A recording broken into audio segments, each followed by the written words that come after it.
Good morning, everyone. Welcome to Edinburgh. I've got my own new Rajkar band. Right, welcome. Thank you very much for attending this session. This is a session sponsored by Caristo regarding fat attenuation index. I have a slight conflict of interest to declare in that I've worked with Harris Antoniadis for over 10 years now, and I'm going to give you a bit of a history, because I started off as a skeptic, and an absolute skeptic, and he knows this. We've had lots of chats about this when it comes to fat attenuation index. I want to give a bit of a history behind it, because this doesn't come through the papers, this doesn't come through conferences and things like that. Now, we know 20th century is all about infection, TB, penicillin, endocarditis if you're a cardiologist. But this century is going to all be about inflammation. Inflammation is the key problem that our society faces, and this is not just inflammation on a personal level, not just on a society level, but also on a planetary level. If you think about global warming, sorry, a bit random, but everything's getting inflamed, even our politics. So we are fully aware of this model of atherosclerosis. This is a very straightforward diagram, which I think we're all fully aware of, and we know that imaging modalities have changed over time. So I particularly am interested in stress imaging as well as CT, so I'm only going to be seeing with my stress test problems quite a long way down the line. We know that CT imaging and symptoms calcium scoring will detect much earlier disease well before the patient may have symptoms, although, as we learnt yesterday, lots and lots of patients will have myocardial infarction without flow-limiting disease. So identifying those patients who are at higher risk is, from my point of view, the gold standard. That's what we are working towards, is how to prevent those plaque ruptures, how to prevent that sudden death, how to save myocardial infarction and all the costs that happens to the individual and to society as a whole. So about 10 years ago, we were using a GE Lightspeed 64 detector scanner. And this is, if you don't know this gentleman, hang your head in shame. This is Harris Antoniadis. He was introduced to me. So he works in university, and he's a basic scientist. And he had a very, very direct, specific question was, can you image pericoronary fat on CT? And my initial response was, why on earth would you want to do this? Because we're interested in plaque. We want to see the plaque. Plaque's the thing. Everyone's talking about plaque. And we can't see it properly on CT. Back then, it was very difficult to see in the detail we want to. We're all keen to see it in detail. So he said, Nick, trust me on this. I've done some work. That's an understatement, by the way, when he says he's done some work. That is an absolute understatement. But we can tell a lot from the pericoronary fat about the activity of the plaque that subtends it. So Harris is a basic scientist. He's done an enormous amount of work on adipose tissue, and he has done the basic work from patients having CABG, fat samples being removed, analysed, banked, histology, biomarkers. It's all been done. And he needed an imaging modality. And this is where fat attenuation index came along. So clinical validation studies have then been produced. And again, we asked very difficult, skeptical questions all the way throughout. And it's answered every single one, every single time. And when we've asked a question, he said, okay, don't know, we'll go away, we'll get the data. Let's see what it shows in true scientific method. The publications are mentioned here in very brief detail. You'll hear much more about this from our next speaker. So it started off in 2017 with this Science Translational Medicine paper looking at fat attenuation index phi as a biomarker. Then the big clinical validation study was the CRISP-CT study, and then analyses of groups that had sent scans through. So, for instance, all the Scott-Hart scans have been analysed. And then looking at other inflammatory disorders such as psoriasis. So there's a huge amount of data that has been generated by using this technology on cardiac CTs.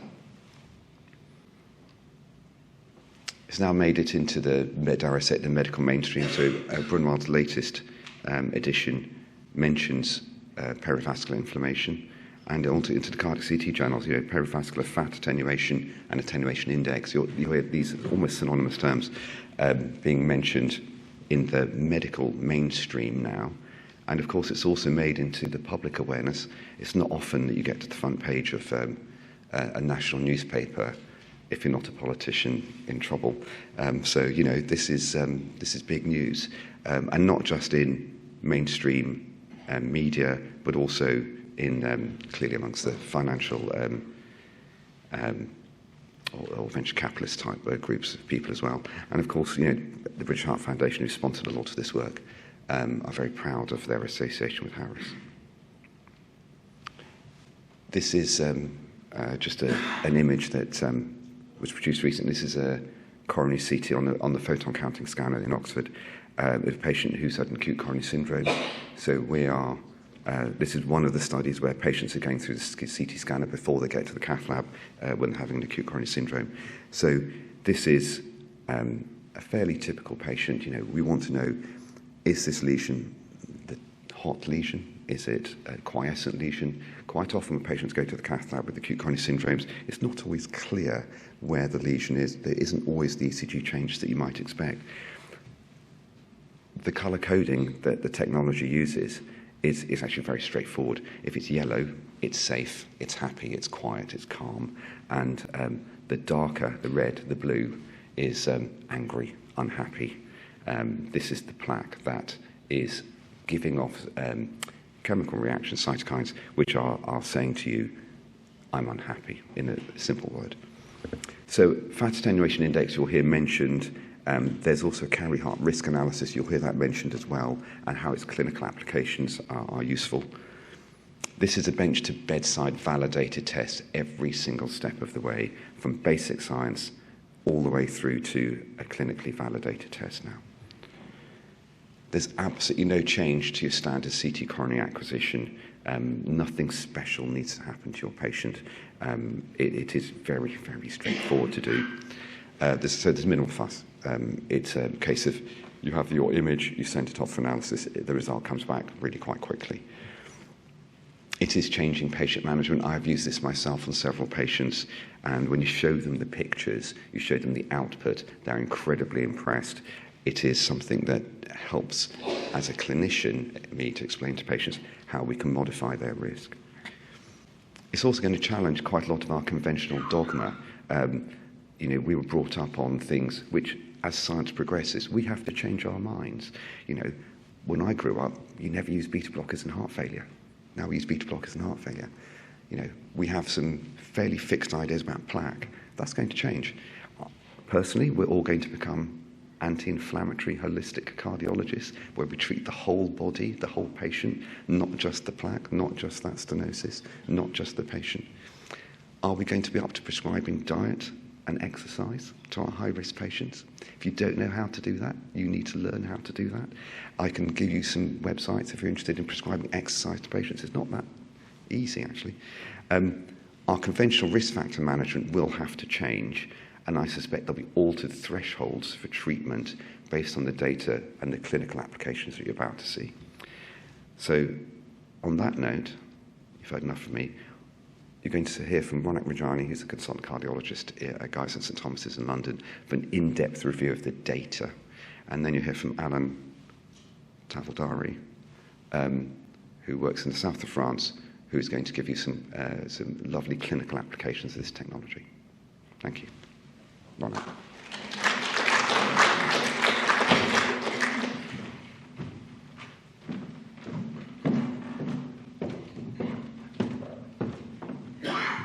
So great talk, Nick. I mean, that really is fantastic. And certainly I started out as a skeptic with this technology until we were visited at King's College London by Professor Antonides, who gave us an academic lecture on this topic. So hopefully I'm going to give you a tour of the literature as I see it, and also my own personal perspective from some initial use.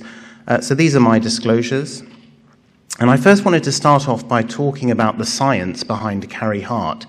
So if we as clinicians are going to adopt any technology, it's important that we understand what this is trying to measure and exactly whether or not this is a valid approach. So I think it's always nice to start off by looking at the coronary arteries from an inside perspective. So this is a high-resolution picture of a coronary artery, and you can see that although this would appear to be unobstructed on coronary CT angiography, it is actually a complex structure with multiple capillaries. Now, we already know that vascular signaling promotes atherosclerosis, and you can see the red blood cells passing down the coronary vessel and also the initiation of lipid plaque and lipid atherosclerosis upon the vessel lumen. And this is the mainstay of all of our diagnostic techniques when we're indeed looking for atherosclerosis.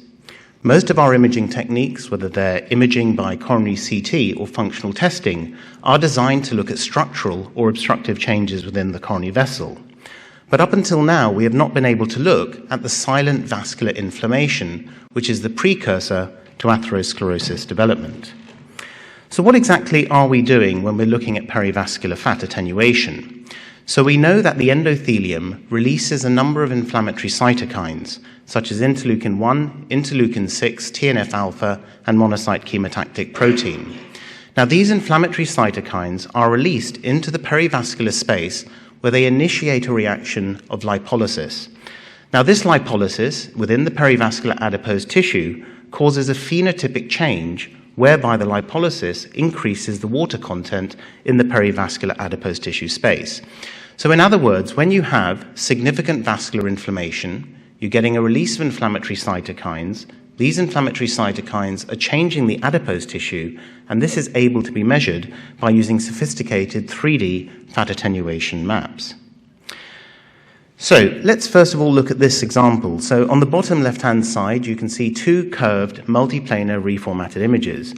And I don't think there would be any dispute amongst anyone looking at these that these are unobstructed coronary arteries.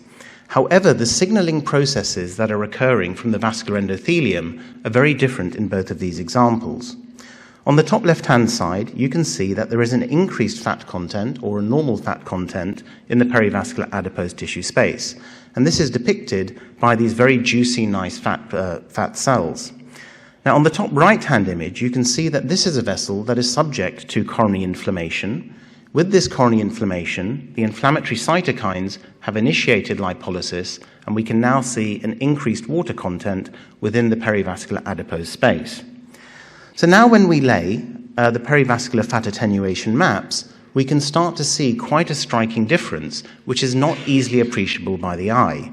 You can see, as Nick has already discussed, that you can see an orange hue or you can see blue within the perivascular space, indicating perivascular fat attenuation, so an increase in lipolysis.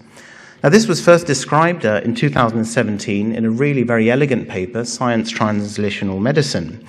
And this basically confirmed the belief by the scientists that FAI corrects for multiple technical factors, for standardization and reproducibility. And these are two key factors when considering the adoption of any technology into the clinical domain. We know that FAI cutoffs in Hounsfield units can only be used in research in multivariable models, but also that all of these factors are affected by technical, anatomical, and importantly, biological factors. Now, probably the landmark study regarding this literature is the CRISP-CT study. This was a very interesting study design that used not only a derivation cohort, but also a validation cohort. It used two of the world's probable best CT data sets, one coming from Cleveland Clinic, Ohio, and the other from Erlangen in Germany from Stefan Achenbach. Now, what they did is they looked at these coronary CT scans, they performed perivascular fat attenuation index, and these patients were followed up for an 8-year time period. Now, interestingly, the results from the European cohort and the US cohort were almost identical. And there was a very clear signal that those patients who had an elevated fat attenuation index had an increased risk of cardiac mortality over an 8-year time frame. Now, this was independent for all of our conventional cardiovascular risk factors: smoking, age, diabetes, hypercholesterolemia, coronary calcification. And they summarized, the authors, that an abnormal FAI was associated with a 6 to 9-fold higher risk of fatal heart attacks and a 5-fold higher risk of non-fatal heart attacks. And interestingly, there was a significant number of deaths and outcomes and primary endpoints in this study, which increases the validity of the data. Now, we all know as CT practitioners that when we're looking at CT data sets, we're analysing the coronary plaque to look for high-risk plaque features that may be a precursor to plaque rupture and subsequent myocardial infarction. And the napkin ring sign, the low attenuation plaque, the spotty calcification, or one or a combination of these factors we consider to be high-risk plaque features or vulnerable plaque. But we also know from the literature that these actually have poor predictive value. So only 13 to 20% of patients who have these high-risk plaque features actually subsequently develop a myocardial infarction. And it was telling when David Newby said yesterday that there's probably one or two individuals in this audience at this point in time having a silent plaque rupture. So there is a process that is occurring within the coronary arteries that we cannot actually visualize to date. Now, this was looked at by the authors and the study groups of Caristo Diagnostics and Oxford University. And certainly, this confirms what we already know in the literature, that patients can have high-risk plaque features, but also, interestingly, there is a subset of patients who have no high-risk plaque features who have high fat attenuation index, so a precursor to coronary vessel inflammation and increased cardiac risk.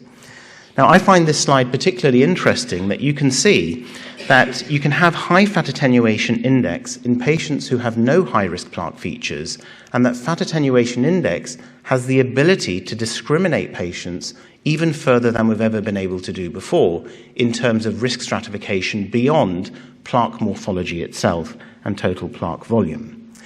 So what about fat attenuation index in clinical practice? And how does it work in practicality? So we've been using a fat attenuation index in CarriHeart in the independent sector so far in London, and we've done about 250 cases over the last 12 months.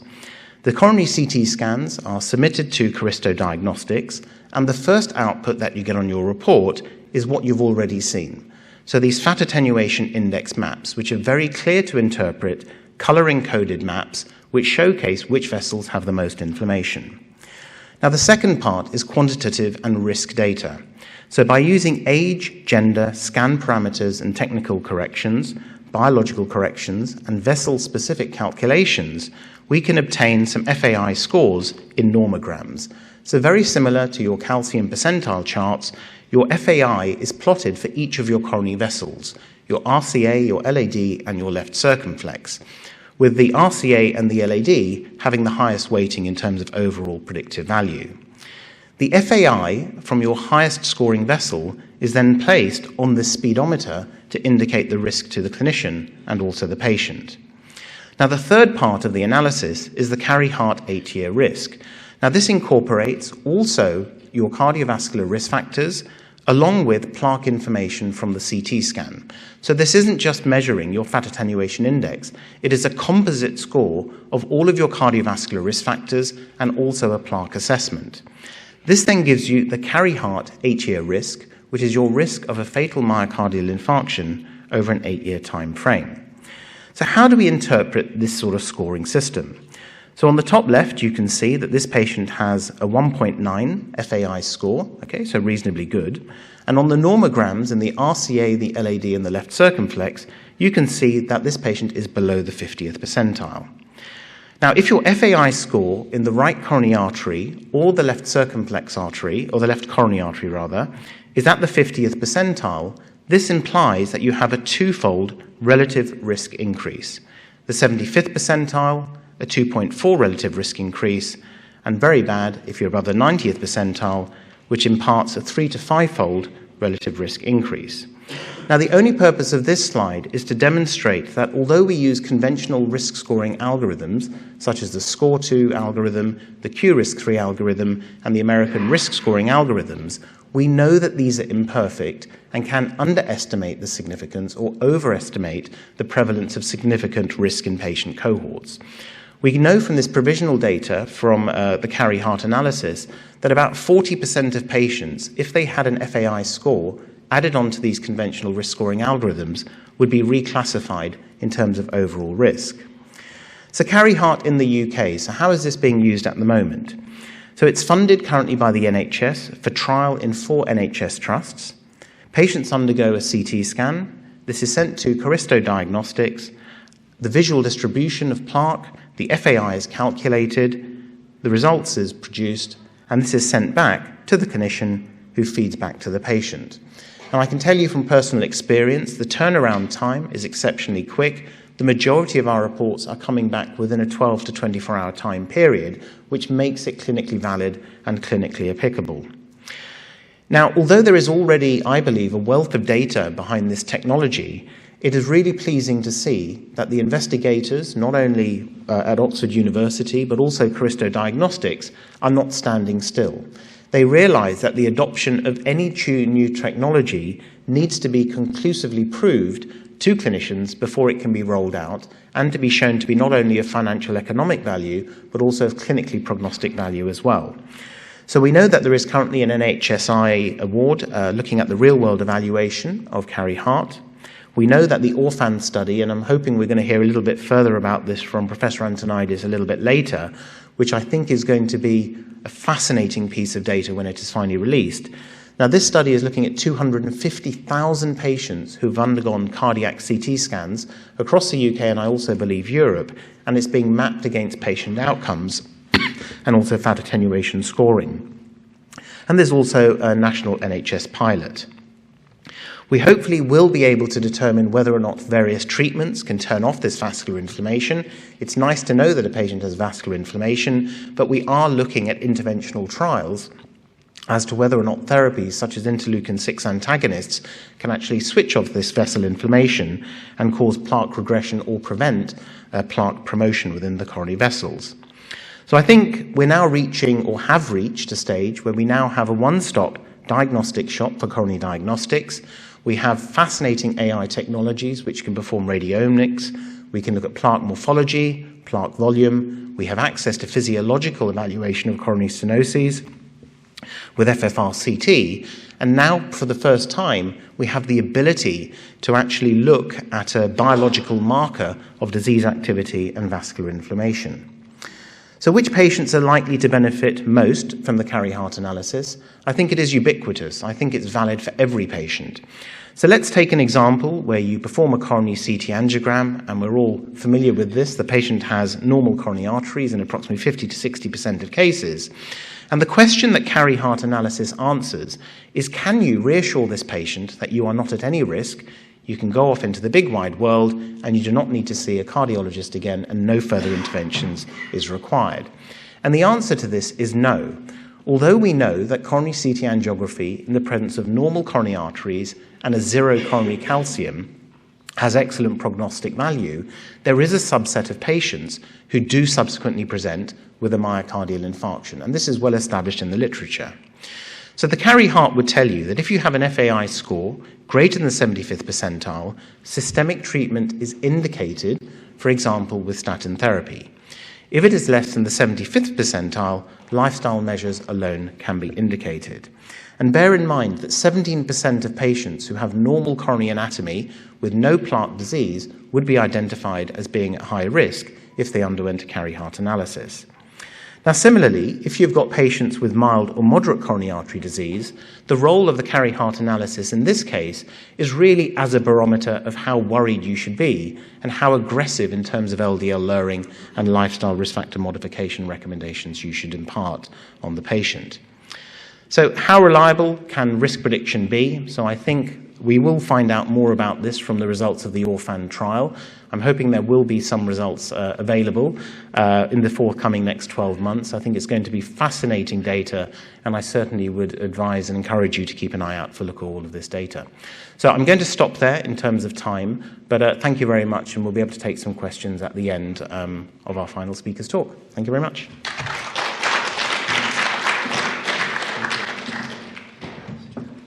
Thank you, Ryan.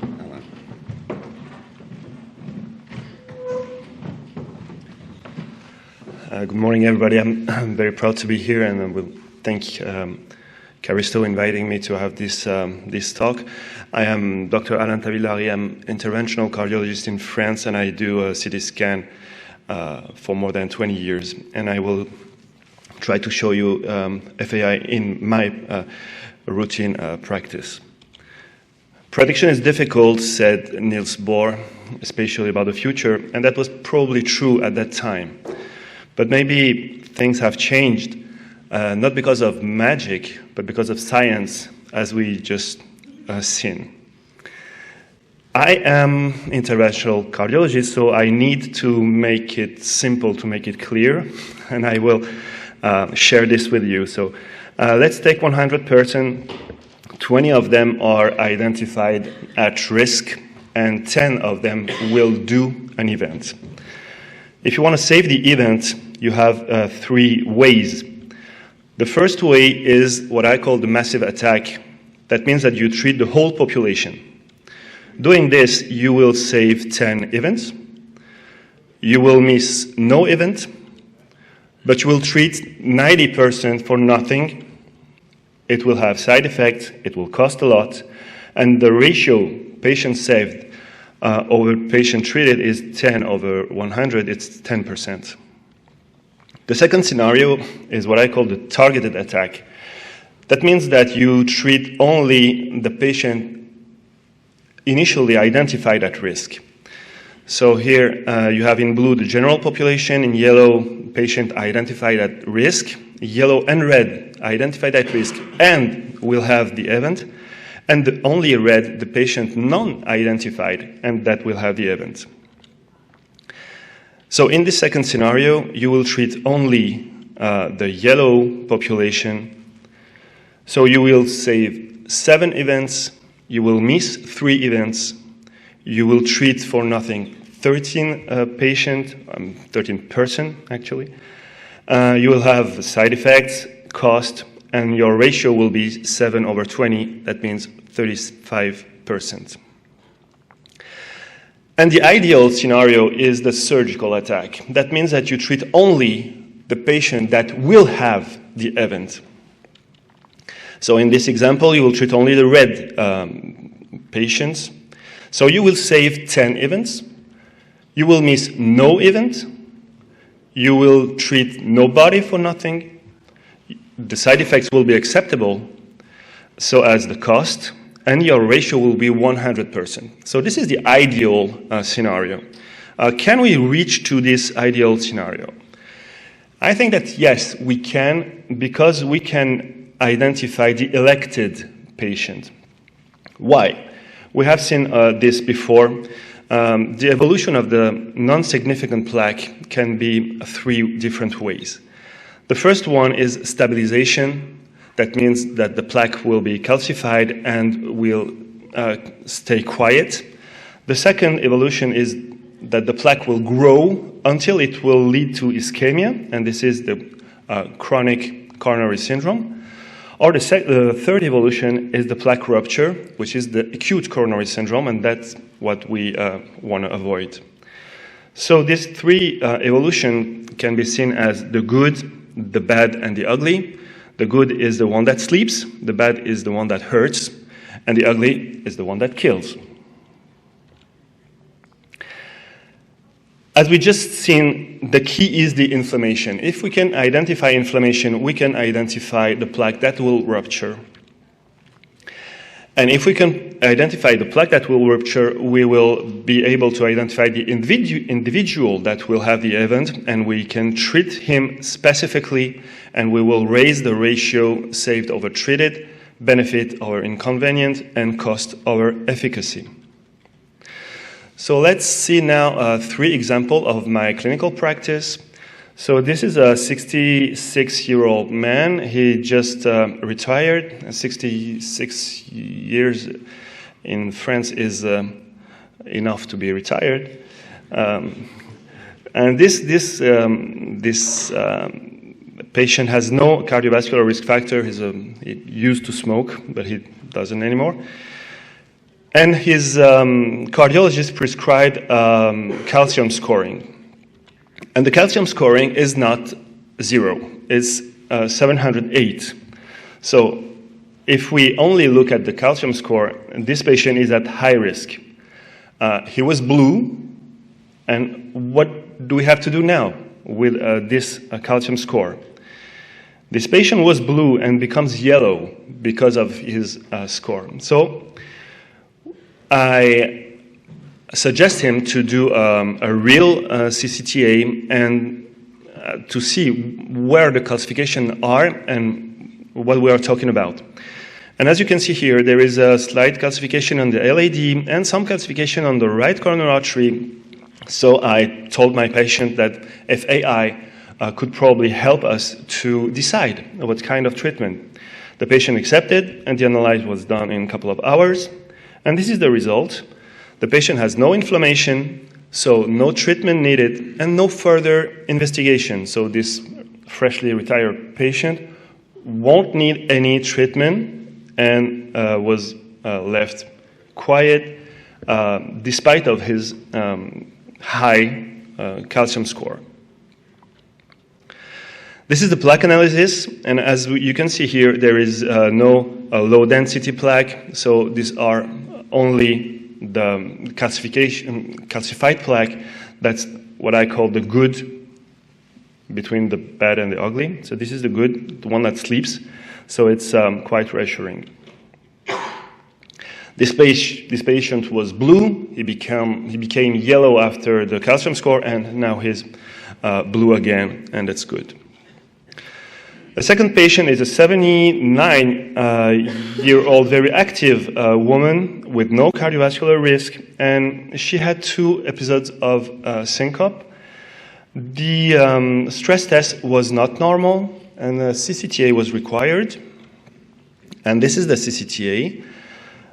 So at the first sight, the coronary are quite good, but if you have a more precise look here, you can see what we can call a vulnerable plaque with a low-density plaque. And I asked FAI for this. Soft plaque with positive remodeling could be potentially a vulnerable plaque that will need a FAI analysis. But stenosis with positive stress test can be also ischemia. And I needed invasive angiogram just to be sure. So this is the invasive angiogram, and we can see the plaque, which is non-significant, and the QFR done at on this lesion shows that there is no ischemia with a 0.9, and the FAI analysis shows that there is no inflammation, no vulnerable plaque, so there is no over-risk. This patient is well and has no treatment. We have a non-significant plaque that will just stay as non-significant plaque. And third patient is this 44, so very young, male, asymptomatic, but with EKG changes. And in this family, there is a history of coronary artery disease. His cardiologist just wanted to make a screening and asked for CCTA. And this is his CCTA. And again, at first sight, you may answer that it's a normal exam. But actually it's not, because on this LAD, on this proximal LAD, you can see a microcalcification and a positive remodeling. So I asked for FAI, and this is the result. And the result shows that there is a very, very high inflammation. So this patient is at very high relative risk because of this inflammation. But because he is only 44 years old, he's still at low absolute risk because of his age, but is at low risk today. If we don't treat this patient, maybe in a couple of years, he will have an acute coronary syndrome, or he may die from a myocardial infarction. So we have to treat this patient. So I treat this patient with high dose of statin, and I want to control him in the next 6 months, just to be sure that the inflammation has decreased, and if not, then I will prescribe colchicine. So this patient was blue, and he becomes red because he has this plaque that will that can be the one that kills. So as an interventional cardiologist, I have to say that for years we all have been focused on ischemia, and the question was, is there an ischemia? Can we prove the ischemia? What does the stent do compared to the medical treatment? And we always wanted to be sure that the stent will save life, but the stent treated the pain actually, and we weren't able to predict the acute coronary syndrome or the myocardial infarction. But now we cannot say that we didn't know, because now we have the tools to know. The FAI should be in every toolbox, to my point of view, because relieving the pain is good, but saving life is better. Thank you for attention.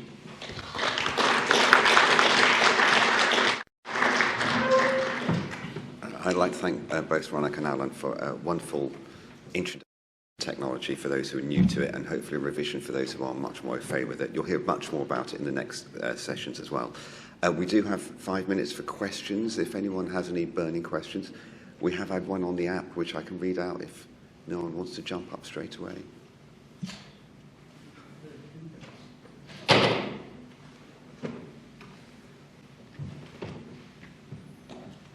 Thank you for the lovely presentations, all of you. I've got a quick question. What's your practical guidance for how to manage patients with an elevated FAI? Where is the evidence base? What targets do we need to aim for?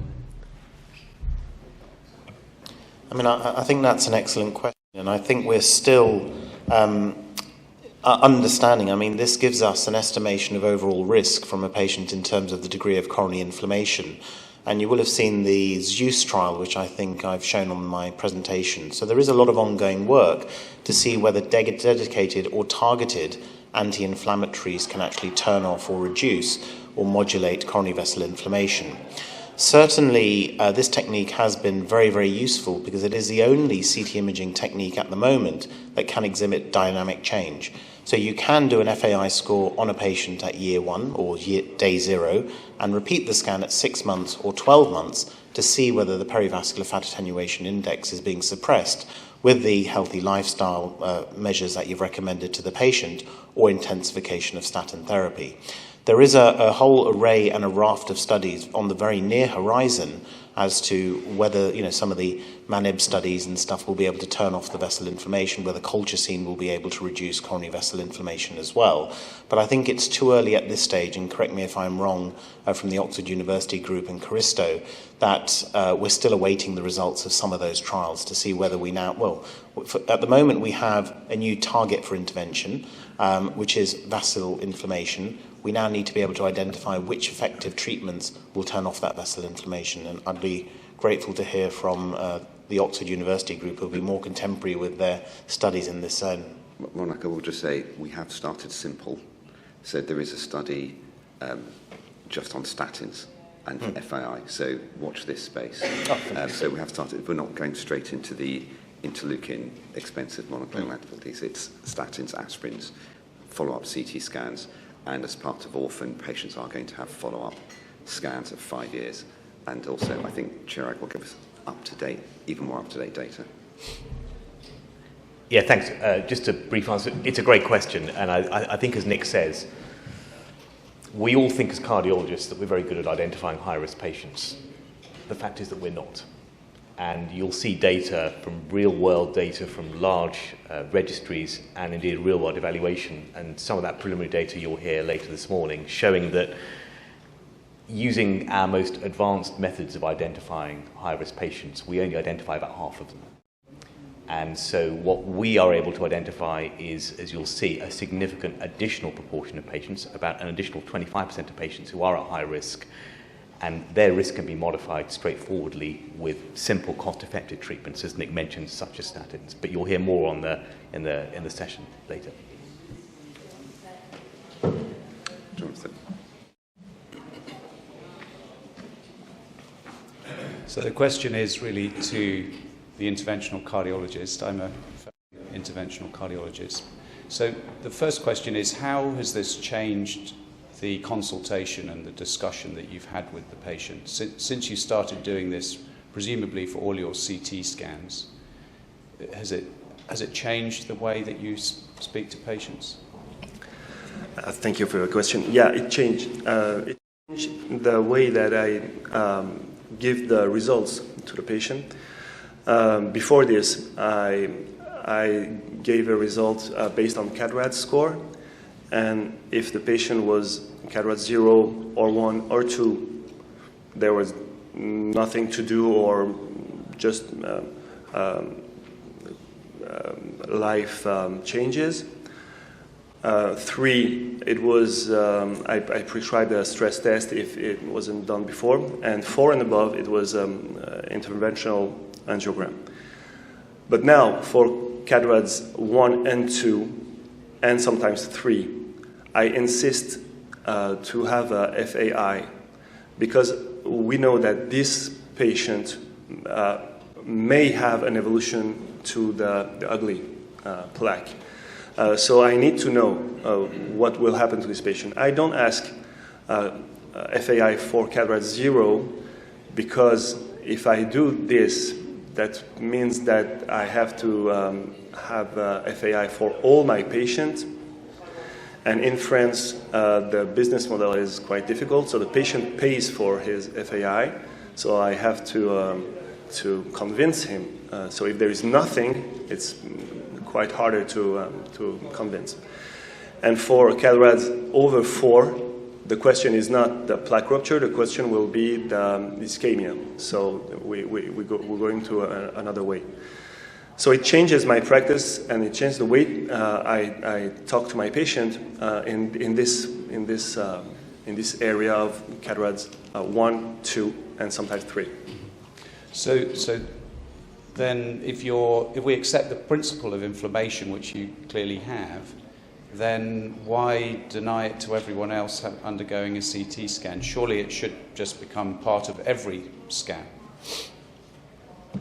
You mean every... Irrespective of the presence or absence of coronary disease, that because we're not looking for coronary disease with this scan, we're looking for inflammation.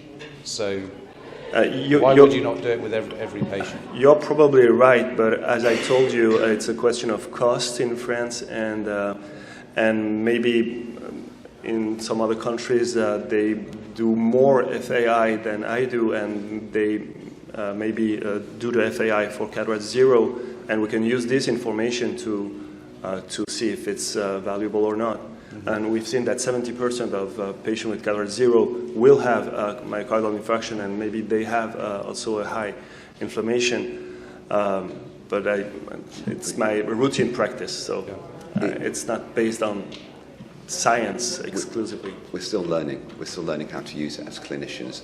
I mean, from my point of view, the thing I'm most excited about is future scanning of patients, because my patients ask me, so how do I know if my inflammation is going down? Now, if I repeat a CT, I would expect their calcification to go up in time. Everyone's calcification goes up eventually. You put them on statin, we know they're going to get more calcification. You can't use that as a marker for success.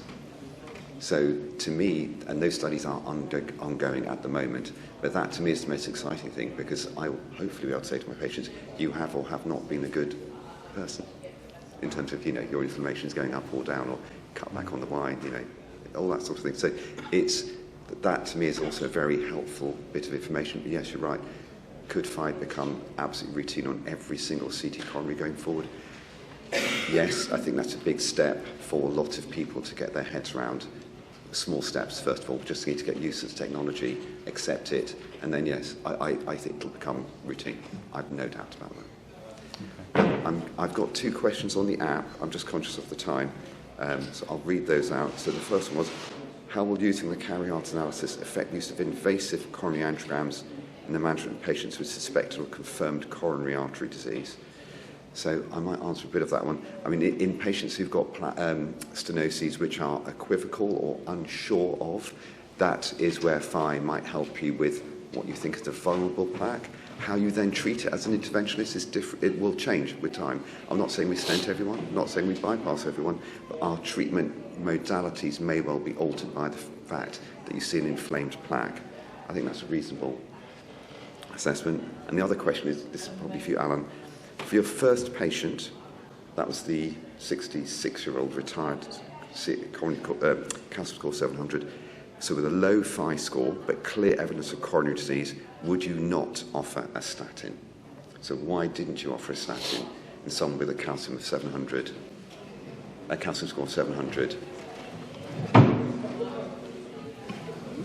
I will answer by another question. Why statin for this patient? He has no hypercholesterolemia, and the statin for this patient will be to prevent an event. If FAI tells us that there won't be any event, why treat this patient? This patient had atherosclerosis, as we probably all have, and the evolution of his plaques are quite good. It's a scar. A calcification is a scar, so it will stay quiet. Why do we need to treat this patient by statin? We can say that statin will be useful for this patient to prevent some other plaque that will grow in the future and that may lead to an acute coronary syndrome. But FAI tells us that in the 8 next years, the probability to have this case is very low. But we know that the side effects of the statins, the cost, and all the inconvenience for the patient are almost certain. So I choose not to treat this patient at this moment and to follow him by scan and by FAI every year or 2 years, or I don't exactly know how often. But if I see that inflammation grows, then I will treat the patient with statin. But at the time that the exam was done, I had no reason to put this patient on statin. That's the way I did. I'm afraid we will have to wrap up, but I absolutely agree. This is a paradigm shift in the way we're going to think about coronary disease. At medical school, we learned your modifiable and non-modifiable risk factors, your smoking, your diabetes, your hypertension, your modifiable ones, and the non-modifiable ones. Coronary inflammation is going to be the new modifiable risk factor that medical students of the future will be asking about and analysing eventually. Give it time. We have to get used to it. It's a shift in the way of thinking. And once you get used to it and once you start using it, it becomes very straightforward indeed. I know there are lots of questions, I really do, but I'm going to have to end it there. The next session is starting at 9 a.m, so 9 minutes. It's on AI and machine learning. Please turn up to it. You'll hear a lot more about this topic.